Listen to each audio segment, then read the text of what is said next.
Hello, everybody, and welcome to Adobe Live. My name is Flynn, and I'm hosting today. I hope you just joined our session with James Barnard. It was fantastic. It was excellent as we paved the way for our next speaker, who sort of doesn't need any introduction, I don't think. I know that I've learned actually a lot about Photoshop from this gentleman that is coming on now. And this live stream has actually been 5 years in the making, if you can believe it. We almost did a live stream in 2019. So I'm very delighted to bring onto Adobe Live Asia Pacific, Unmesh Dinda. Hi, Unmesh. Thank you so much, Flynn, for having me. 5 years in the making. Absolutely thrilled to be here. Can you believe it? It was that long ago.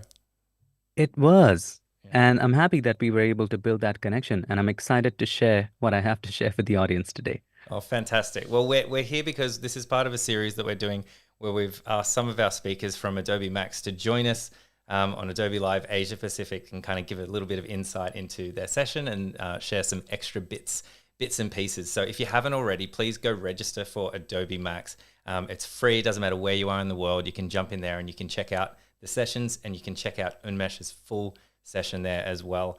But from here, I think I'm going to hand over to you to take the reins, Unmesh. Thank you so much. By the way, please do check out the session because there's going to be some goodies in there that we are not actually allowed to talk about right now. So Right. there's going to be some new features. There's going to be some new stuff coming up that's definitely going to blow your mind. That's what I can say as far as the NDA I have signed. So do check it out there. Great.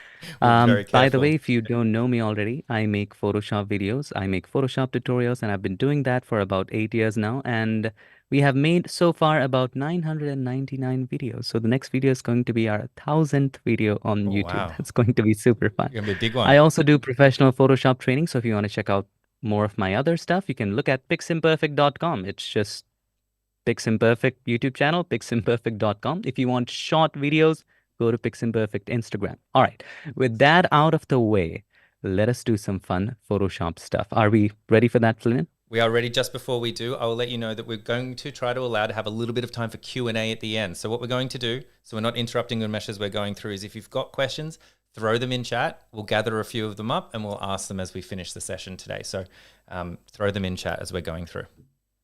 Over to you. By the way, Flynn asked me what do I do? So as I told you, I've been teaching Photoshop for a long time, and most of my work I've been doing something for Photoshop and creating something to help people with Photoshop. And through that, I created some of my work through my thumbnails. So these are some of my thumbnails that I've done over the past. And we'll look at into this one as well. I've created a script for Photoshop that allows you to increase the resolution for Generator Fill. You can try that and you can actually use it absolutely for free. So anyway, besides my work, let us get started. By the way, to close all the documents in Photoshop, you can go to File, Close All. You already knew that, nothing exceptional there. All right, let us get started with our first step. So I'm just going to open up my projects, and I have a folder just named for Flynn. So let's open that up. All right, Hey. the first is actually a masking tip, and these are the tips I couldn't cover in the Max session, and the reason is there is a limited time. So we'll try it out right here. So anytime you try to mask something out, usually we don't get a smooth edge. So let us select any of these three tools right here. Object selection, quick selection, or the magic one. Now, what is special about these tools? When you do select them, a new button shows up at the top. It's called select subject. Now, there is a secret inside of that as well, which we couldn't cover at Max. You can click on select subject. That's fine. It does a pretty good selection. But if you want an even more accurate selection, click on this arrow right there. It's new and choose cloud. This sends it to the cloud for a much better processing. So you can try that. By the way, if you're concerned about cloud processing, you can just keep it device and it does locally. Anyway, click on select subject and it takes a little more time, but have a look at the difference. So I wish I could show you. So this is with cloud and this is with device. As you can see, the ups and downs right there. But if Yeah. you do it with cloud, I'm going to press Control or Command D. But if you do it with cloud and then click on select subject, it takes a bit of time, but have a look at it. It's so much better. So that is your first line of defense. All right. Once you have this, let us click on the mask button right here to mask it. By the way, can everyone see everything clearly? Hear everything clearly? Everything's fine? Yeah, sound great. All good? Yeah, I had the cameras Perfect. down the bottom, so maybe show us the mask again, the mask button down the bottom. I moved our cameras up. Okay. All right. So with the selection active, click on the mask button right there. See it now? All cool. Yes. Great. Now let us create a black background, right? Because here's our next tip. I'm going to just place it underneath it. This is fantastic, right? We can start working with that. But if you zoom in, you'll find all of these ups and downs and peaks and valleys. So how do we take care of all of that? Now, for that, Adobe has made a different dialog box that's going to help you. But apart from that, there's a trick inside of that as well. So let's select the mask right here. And with the mask selected, you should see at the top, select and mask. Click on that. Now this gets you into the select and mask dialog box. Now to see just the mask in black and white, you can change the view to black and white. As simple as that. Photoshop is simple once you understand the concepts. It's just simple names here and there. Now, to fix the ups and downs, there are two things you can do. First is smoothing. That, helps a little bit. So this is smoothing. Here's the before, as you can see. Here's the after. It gets there. Now, there are other things you can do as well. And that is, this is an old school technique actually. Keep on increasing the feather, right? And keep on increasing it to the point where it blurs all of that. Now you must be thinking, what is Unmesh doing? It's just blurring everything. Well, keep on increasing that. Not too much. Just at the point, stop at just at the point where you just cannot see the ups and downs. So I'm going to stop at, let's say, 9. All right. Now, what is the concept of, I should ask, contrast? Contrast is making dark things darker, bright things brighter, right? That's all there is to it. So if we can make the dark grays darker and we bring it closer to black, and if we can make the light grays lighter and bring it closer to white, wouldn't that close the gap between them? So let us try also increasing the contrast, and there you see the magic. Wow. It's all softened out, smoothened out. So that's a trick that you can also use with Gaussian blur as well. It doesn't have to be inside of it, because inside of it a there's a limit to how much you can feather. So feather limit is fine, but contrast limit is limited. So I recommend that you can also try this with Gaussian blur. So go inside of mask, apply Gaussian blur, then apply curves or levels to increase the contrast. That is also possible. You can also do it through this, up to you. So you hit OK and have a look. It's all smooth. Now, there's a problem with this technique. Only thing is, it's going to smooth out the corners too. Not a big deal. You can take the brush, take a small brush, and you can easily fix that by, doing this. Not a big deal. Similarly, right here. So that was our first tip. Actually, I should say first 2 tips. Before we move on to the next one, do we have any questions? Not yet. We'll see. We'll collect some of the questions. I'm just kind of blown away because I didn't know you could do that. So yeah, I'm very impressed. That was a fantastic technique. I hope everyone really appreciates that because yeah, that was incredible. That's my feedback. Thank you so much. Now, while there is a space for, advanced stuff inside of Photoshop, the old school techniques still value a lot. I mean, what I believe in that is that yes, you should look at new technology, you should learn from it, but also let us not forget the old school techniques, because when nothing works, they work all the time. Now, similarly, right here, we're going to take a look at an old school technique. It doesn't work all the time, but it does a pretty good job. Now, in here, we want to select the sky. As you can see here, we have a background sky. On top of that, we have this one. Now, we know that in the later versions of Photoshop, we have this. If you go to select sky, boom, it automatically selects the sky, and it does a pretty good job. Now we want to take away the sky. How do we take away the sky? We hold the Alt key or the Option key and then click on the mask button to create an opposite mask. Because right now, if you click on the mask button, this is what it is. It's the opposite. But if you hold the Alt key or the Option key and then click on the mask button, it takes away the sky. And it did a pretty good job for this tree right here, but not for this one. It's not absolutely clear right here. So for this tree, we can use a separate technique. Now you can combine both of those techniques, but to make it clearer to you, I'm going to just remove this. I usually combine both of these techniques. I'm just going to remove this and I'm going to show you that technique so it's clearer to you. So if we double click on the right hand side of the layer, this opens up the layer style dialog box. Now inside of the layer style dialog box, there is blend if. Now what blend if does is that it allows us to take away the brights or the darks from the image. So we want to take away the bright areas from this image right here, from the current layer. So we will only play with the current layer slider. So let's take away the brights, and it takes away the sky, but there is a problem with that. As we take away the sky, parts of the tree also go away. As you can see, parts of the tree are going away as we take away the sky. Yeah. right? So to fix that, did you know that inside of Blend, if you could also choose the channels? So in the drop down, choose blue.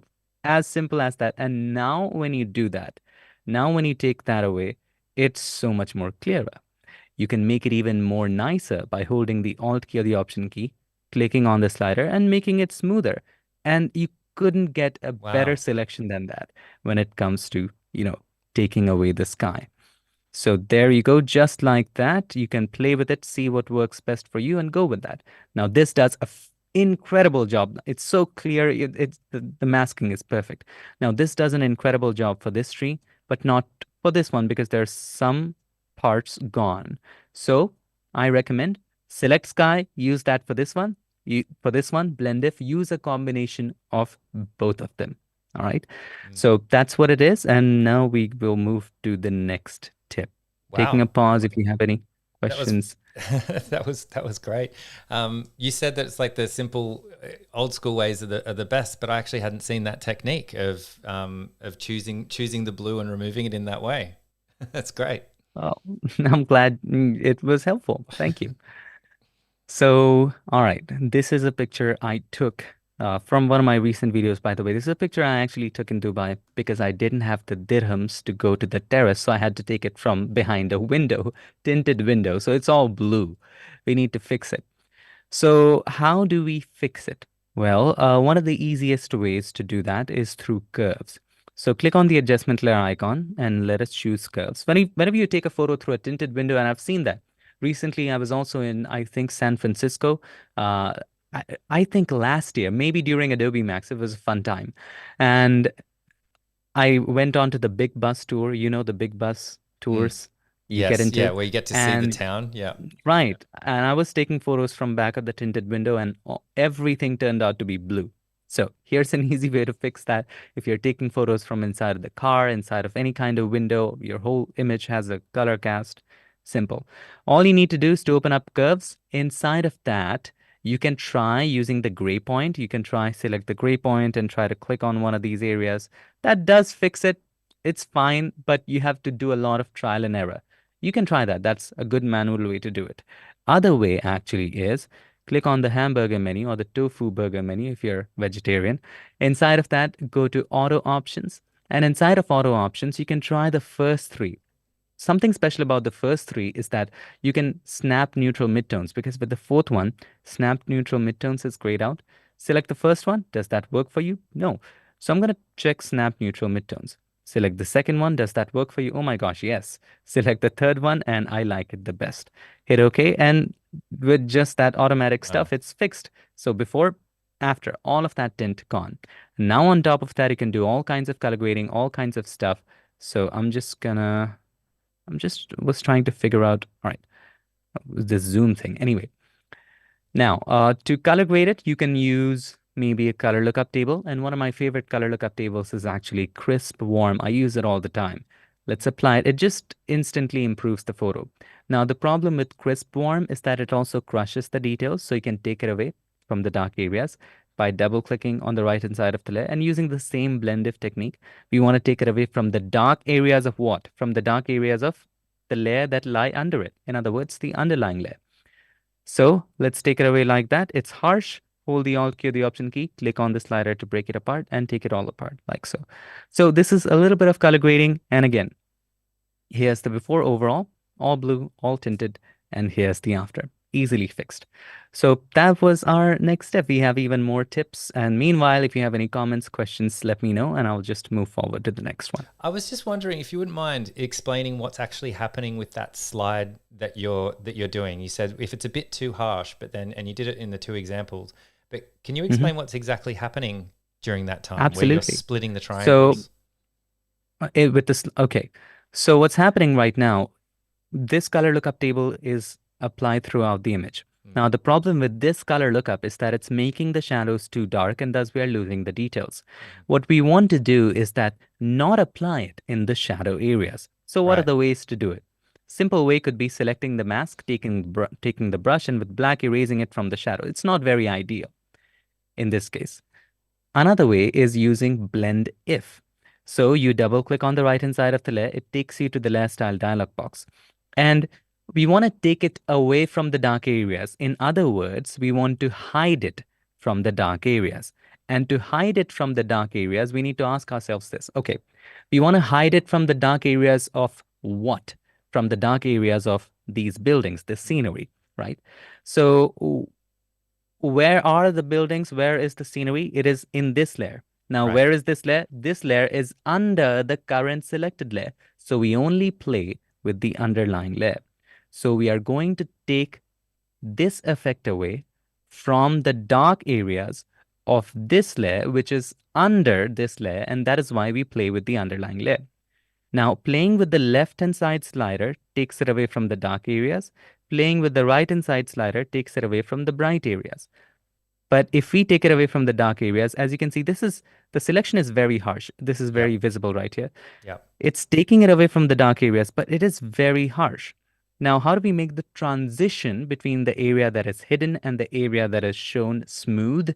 To make the transition smooth between the area that is hidden and the area that shows, you hold the Alt key or the Option key, click on the slider to break it apart. And the more far apart they are, the more smoother the transition is Right. between the area that it shows and the area that it doesn't show. So I make it all the way apart to make it the absolute smooth possible. And this is what you get. Right. Make Okay. sense? Yes, it does. Thank you very much. That's amazing. Awesome. All right. Moving to color again. Now, you may be thinking that maybe we can improve and get back the colors using curves, and that's what I thought too. But sometimes when we have colored lighting, it is just impossible to get the colors back. So I'm going to try to get the colors back using curves. So if you choose curves, if you click on one of these, click on auto options, and you choose one of these, it just doesn't get the colors right. It doesn't get the colors back. Alternatively, you can also pick one of the gray point eyedropper, click on an area which you think should have been neutral, and when you do that, this image becomes something else. Of course, it's just impossible to get the colors back using no matter what curves you do, it is just not possible to get the colors back. You can try all day going into the red channel and reducing the reds, and you can try, it still doesn't go away because the lights are colored and it's just changing the color of the person right there or the shirt or whatever there is. The only way to get the colors back is using one of the newer features in Photoshop, which uses one of those machine learning kind of stuff. So all you need to do is with the background layer selected, press Ctrl or Command J, always have a backup. Now let's go to filter. Do not forget, convert for smart filter so that whatever filter we apply, we can change the values later. Hit OK. Now let's go to filter. Inside of that, we're going to go to neural filters. Now, the only way to get the colors back is to recolor the whole thing. To recolor the whole thing, just check colorize. By the way, a lot of people thought colorize is for black and white photos, but it can recolor any photo. It can be a color photo. It can be a perfectly colored photo. You want to try new stuff. It is also possible. So let us turn on colorize and boom, the colors are back. Now it is not proper. There are some issues. There are some redness on the teeth. Easy to fix, not a big thing, but it does give you a good base to start from. Once it is done, I do not recommend that you check output as new color layer because that's not so much good of a quality as of now. Keep it the way it is. This is fine. It's already a new layer. You can keep it as current layer because we already copied it. But anyway, I'm going to set it to new layer. That's fine. Now, this is a brand new layer. Now we need to improve all of this. How do we improve it? Simple. We create a brand new layer at the top. If we take the brush and if we pick a color and color it, it's going to just be a blob. However, if we change the blend mode to color, tell Photoshop that, hey, we only want to change the color, choose color. So this layer is only for coloring. Now we take the brush. I recommend decreasing the flow to about 10 or 20%. So I'm going to set it to 10%. As you can see, this area is not colored properly. So I'm going to take a sample by holding the Alt key or the Option key.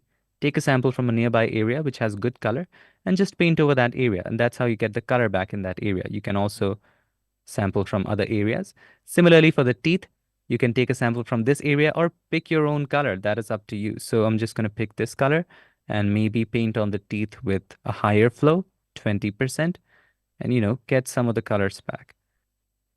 And maybe I'm just going to increase the flow. being super quick with this lesson, but you can take your time and, fix little issues like that. And then you can fix some other tattoos and whatnot. For example, the dress. I take a sample from here and easily fix that area. Have a uniform color there. So Yeah. you can go off like that, and that is the way to recover colors where there's just everything gone. Easy way to do it is with neural filters. That's Hope that fantastic. I didn't think that neurofilters was just about adding color to photo to black and white photos, and I have done it many times. But yeah, thinking about it as fully adding color information into an image is a great way to do it. That's fantastic. Thank you. sometimes if I have an image and I'm not happy with the skin tones, I sometimes try adding colors, even if it's fully colored, fully nice photo. I try adding that with neural filters and then maybe adjusting it here and there. It just goes a long way. Mm, very good. Okay, the next tip is pretty also newer, not the newest, but it's one of my favorites too. So I'm just gonna close it to keep things clean. Close all. We don't want to save anything. Don't save. Okay. The next step is one of my favorites. So this is a t-shirt mock-up that I made in a recent video. And if we open it, we can change it to anything. That's fine. So by the way, if you want to learn it, you can watch the video on YouTube. The thing is, what it does is that we have a mock-up and I have created this thing right here. All you need to do is to replace your design. So if you want to place your design on this shirt, you double click on the thumbnail and then you replace it with whatever you like. So I have a couple designs right here. So I'm just going to, let's say, place this one, just drag it and drop it. Fine, hit enter or return. I'm going to turn off the background. If you save it, Control or Command S. And if you go back to this one, there you go. It is automatically placed with all the creases, with all the lights, with all the texture, everything in there properly applied. All right. Now, there's only one problem with this. I'm going to give you another demo. So let's say we place this one and we close this, we save it no matter what color you choose, what style, everything just works. See, it's applied. Now, there's only one problem with this. The problem is now that I have modified the template, when I open the template was this, and it should be this, right? But now that I've opened the template and modified it, the main template file is modified. And that is an issue because if you have a look at the original one, I'm going to go back to history. This is how I opened the file. Right. I changed it, right? And now when I save it, the template file is modified. I don't want to change the template file. So now I when I see. save it, and the next time when I open the template file, it would be this, right? Is that making sense? Yes. Yep. Totally. Right? So instead of this, once you make your template, here's what to do. So I'm just going to go back to how it was. You save it in a different format. Let's go to File, Save As, and this is a template mockup, t-shirt mockup template. Instead of PSD, save it as PSDT, where T stands for template. Now, once you save it as PSDT, keep in mind, you have to name it PSDT. You can also do it in your Finder or File Explorer. Once you save it, Photoshop reads it a bit differently. Let's save it, hit OK. Now I'm going to close this one. Now, when you open a PSDT file, it's a bit crazy. So let's open a PSD file. It opens the main file, right? If you change it, the main file changes.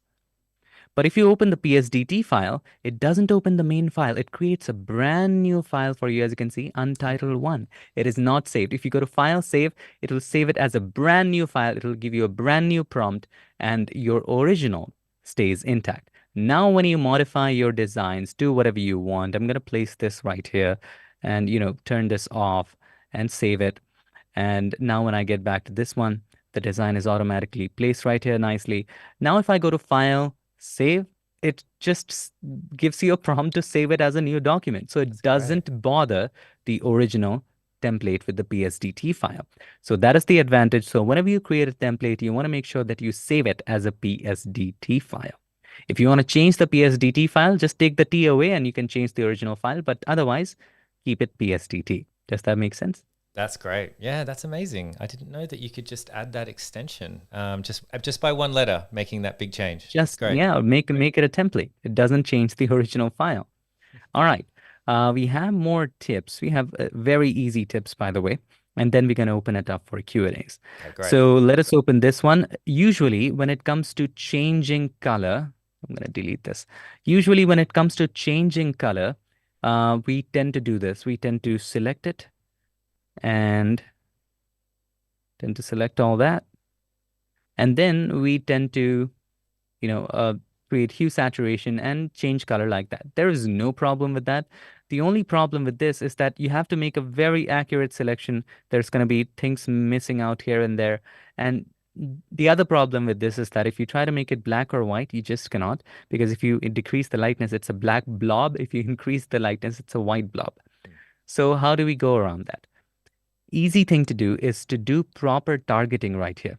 Proper targeting meaning, let's click on the adjustment layer icon, choose hue saturation, and then with the help of the hand right here, select the hand and just single click right here. It automatically detects and keeps it in the cyans group. That is fine. I know it is more bluish, but that's what Photoshop categorizes. It's fine. You can change it.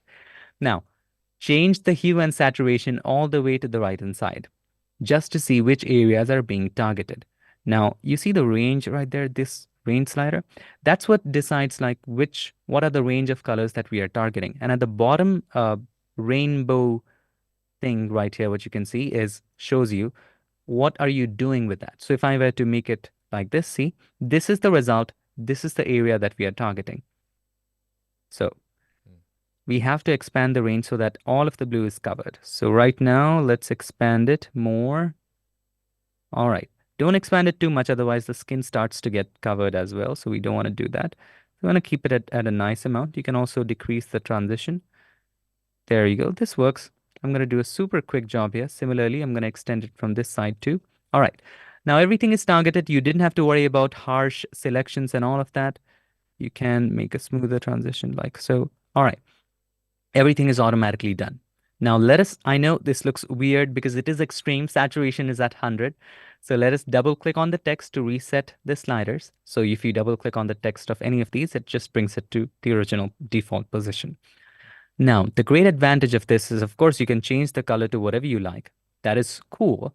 But the other thing here is that you can make it black, which is amazing. Oh, and you can wow. also make it white, which is amazing. Now, sometimes it may not be completely black. Sometimes it may be too dark or less bright. How do we tackle that? First of all, let us answer the blacks. So when you decrease the lightness, it becomes black. Sometimes it becomes too black. To tackle that, I recommend decreasing the saturation all the way to the left-hand side and then controlling the lightness. It's not always absolutely black. It's a dark grayish thing. So this is fine too. So this works for blacks. But what do we do for whites? If we make it white, let's say you want it to be more white. In this case, we need to make a selection based on this. So to make a selection, you can use quick selection tool or you can use select color range. So let's go to select and then color range and click on the blues. If you want to add all the colors, you click on the plus eyedropper. And by the way, instead of just clicking and adding, you can also draw around it. So click and drag and draw. It adds all the colors you drew over. So that's one of my favorite techniques. So click and drag and draw. That's all. And once you have done that, as you can see right here, you can control the fuzziness. We have a selection and we can create a curves adjustment layer. With that selection active, we have that as a mask. So I'm just going to turn this on and then you can increase the curves a little bit to just make the brights a little bit more brighter. So that is also possible if you want the dress to be brighter. Wow. All right. So that's all. And moving on to the last tip, if we are ready for that. That sounds great. Yep. Let's do it. Right. Second last, actually. So it's my favorite thing. It's all about lighting. Lighting makes a lot of difference. So this is a photo that I took. Now you can do some kind of lighting right here. And one of the issues that I often see is that when you have a smooth background, you see a bit of banding. So to fix banding, a lot of people like to add noise, a little bit of noise. The other thing that you can actually do is that add a bit of texture, any kind of texture. So I'm just going to make a selection of the subject. So click on select subject and then turn on this texture. And we want to create an opposite of it. So hold the Alt key or the Option key and click on the mask button. This adds a nice texture, but it isn't looking realistic. We have to make a couple changes. First of all, let's take away the colors by clicking on the adjustment layer icon and choosing Hue Saturation, and then take away all the saturation.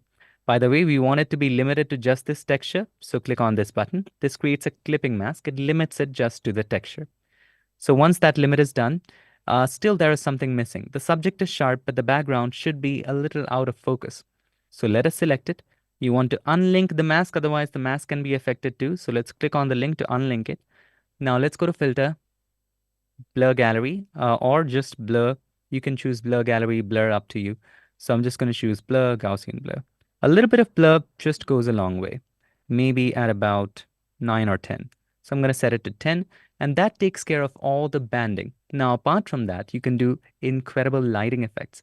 So with the new, now this is a new feature, with the new gradient tool, and choose this gradient right here, the radial gradient, I recommend choosing a white to black. I'm sorry. Press D to set it to defaults. And let us choose a white to black gradient. And I'm just going to draw a gradient right here, like so. Sorry about that. You need to create a brand new layer. Otherwise, it's going to create it on the mask. So let's create a brand new layer at the top.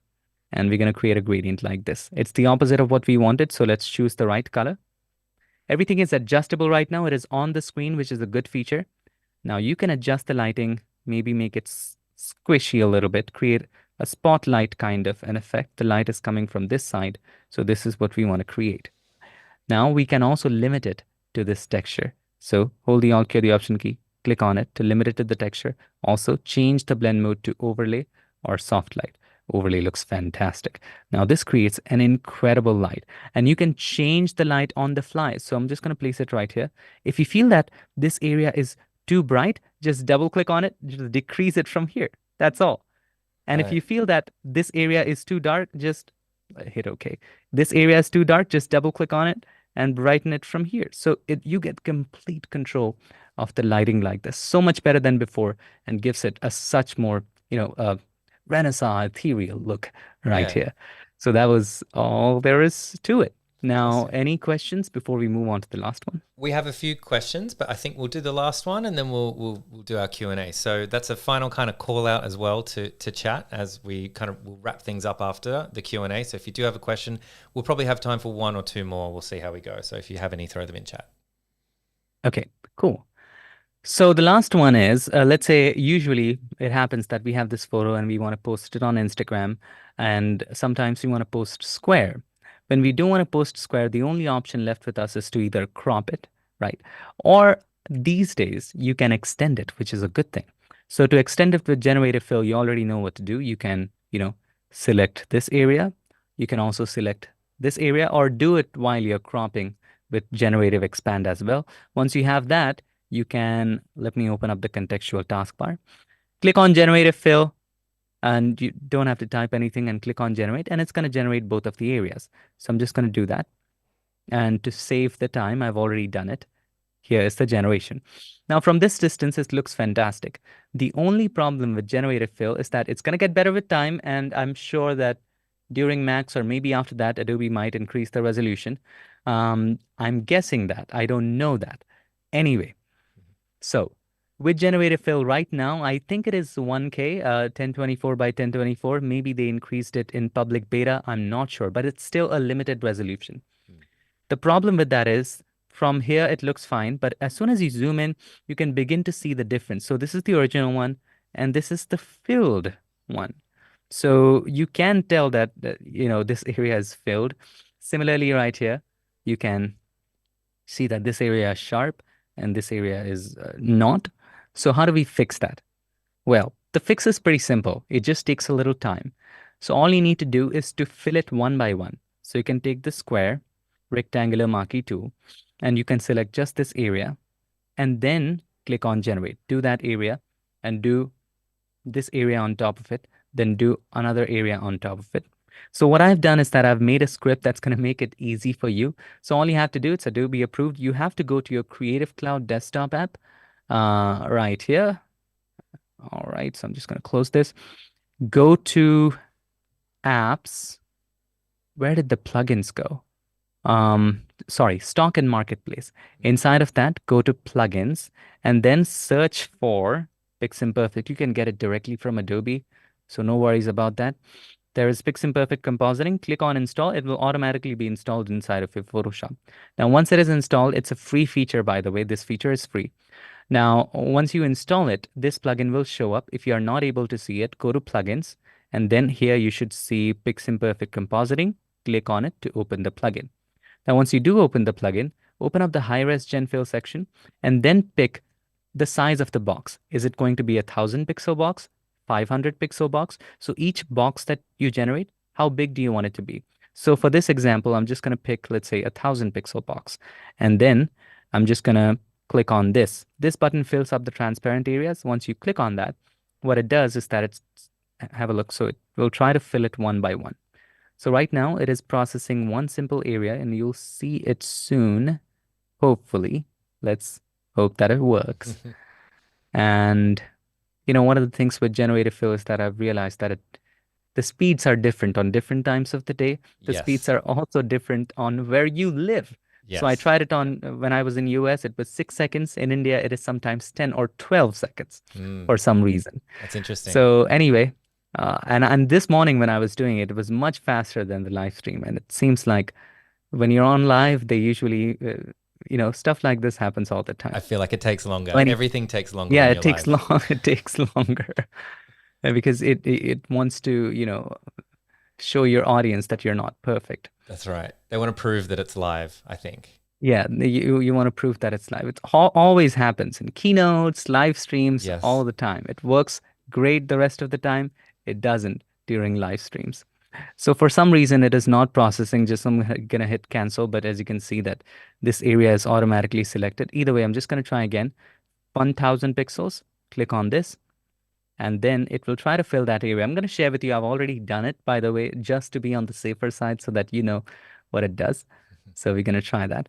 So one after the other, it's going to create different boxes and fill up all of your areas.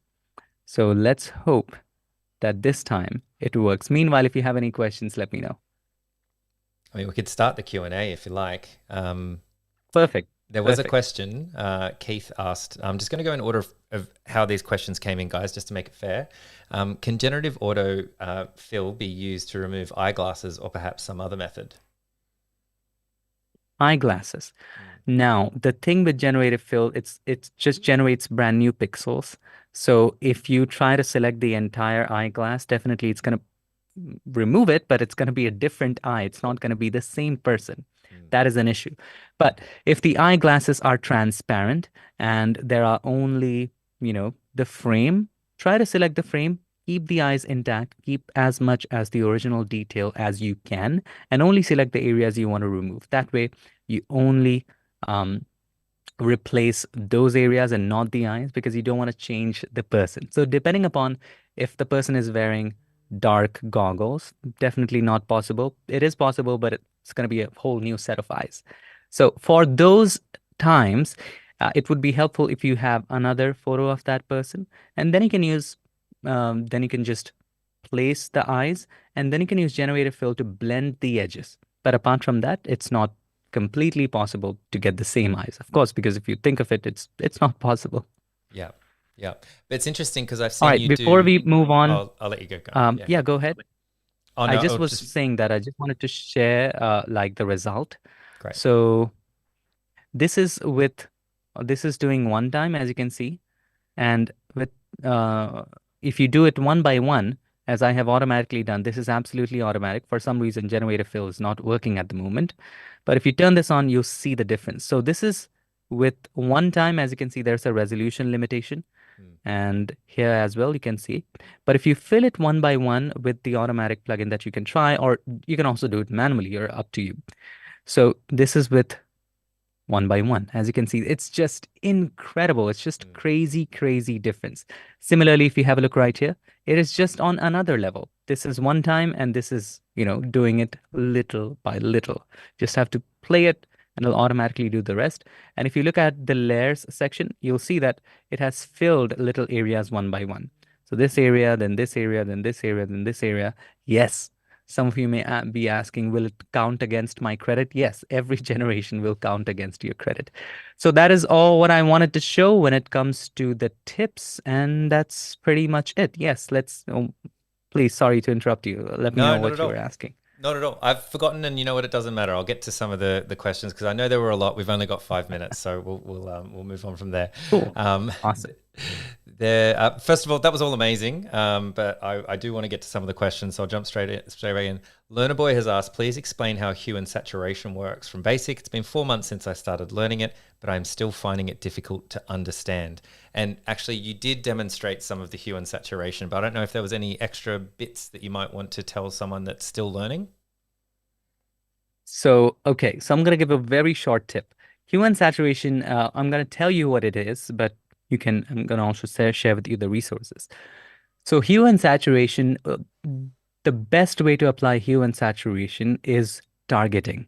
That is one of my favorite things to do with hue saturation. With the help of the hand, target the colors you want, and then refine which areas you're targeting. And then you can do anything you want with whatever color. And that is just the favorite thing with hue saturation. If you want to learn more about it from start to finish, I have a video on YouTube. You can also go to piximperfect.com. But if you want to start right now, just search for Master Hue Saturation. There's a 30-minute class. If you watch it, I'm sure that you'll master it. That's fantastic, and maybe we can share that in chat if we can find that as well. A bit of a challenge for you, Johanna, in Yeah, chat. it's easy to find. Just YouTube Master Hue Saturation. You'll find it. You do tend to pop up pretty quick in my YouTube searches. That's true. There is another question from Anderson saying, T-shirt mock-up problem. I tried this when the shirt is not grey, say red or green. There is a green or red tone coming through the design. How to tackle it? Okay. So when the t-shirt, okay, so there are different methods for different color t-shirt. If this were a white t-shirt, it would be a different method. If this were a different color t-shirt, it would be a different method. So when I just wanted to share with you a quick thing. You can turn this into a mockup later. There's a different stuff that you can apply, but I'm going to give you a very quick tip that's going to help you. So when you apply and replace it with designs, for example, let's replace it with this design. And if the color is showing through, here's what you do. All right, let's replace it. Okay. All right. All right, cool. Now let us assume I don't have a t-shirt image ready with the color, but let us assume the color was showing through. By the way, I also have a video about that on YouTube, but I'm going to share with you anyway. So you open up the adjustments, you make a selection of this. So I'm just going to make a selection of this. I have this multiply layer. So anyhow, you make a selection of the existing design. You can hold the controller command and click on the layer to make a selection. Now, once you have a selection just under where you have applied it, create an, again, hue saturation adjustment layer, right? And then decrease the saturation all the way to the left-hand side. In this case, it is not doing anything because it's already gray. But if you decrease the saturation, it will take the red or the green away from under the design, thus giving the original color of the design. And oftentimes you don't have to take the saturation all the way to the left-hand side, but just a little bit, maybe like 60, 70, 80, depending upon the style you're going for. I hope that answers the question. That's fantastic. Thank you so much. I'm worried that we're going to get cut off for time, so I've got this one final question. Thank you, everyone, for your questions. Sorry we couldn't get to all of them. Vicky asks, what's the most challenging project you've worked on and how did you approach it? There hasn't been the most challenging one, but I would say that, okay, this is definitely the most challenging thing that I've done. It took me 4 hours of shooting, and that has been teaching Photoshop to beginners when it comes to creating courses or teaching live or even teaching on YouTube, teaching it to beginners and just thinking about how can I make it as simple as possible for the students to grasp. Yeah. So it's not the advanced stuff about Photoshop, but it's about how can I make Photoshop less intimidating? How can I make Photoshop digestible? And trying to find real life examples of what is Photoshop home screen, what is Photoshop workspace, by, relating it to real life things like the infotainment screen of your car or how you use your phone, trying to relate to different things, relate to real life experiences, and trying to find real examples that will help people understand Photoshop for the very first time. Because when you first open Photoshop, and I think that nobody should blame themselves for not understanding Photoshop. Photoshop has a lot of things. The last time I counted, there were more than 500 things and functions inside of Photoshop you can do. So it's not your fault that it feels intimidating. There is a Yes. lot of stuff. So how do we make it simple for somebody who is opening Photoshop for the first time? That has been the most challenging thing for me. And what I did was I tried to imagine that I'm explaining it to my best friend or my parents or my mom who's not so tech savvy. And what can I do to help her understand the basics of it? So that really helped. And it took a long time, but we did it. That's fantastic. I love that. Well, we are out of time. Thank you, everyone. Behance. We might get cut off by a second, so thank you, everyone on Behance and everyone on YouTube. You get to hear our sign off. Please go and check out. You can register for Adobe Max now, so just go over to max.adobe.com and search for Unmesh in the speakers, and you can find his session. It's going to be fantastic. I love the little teaser you gave at the start as well. Very nice. And it's been fantastic. Thank you so much for hanging out with us. I hope we get to do some more of these live streams in the future.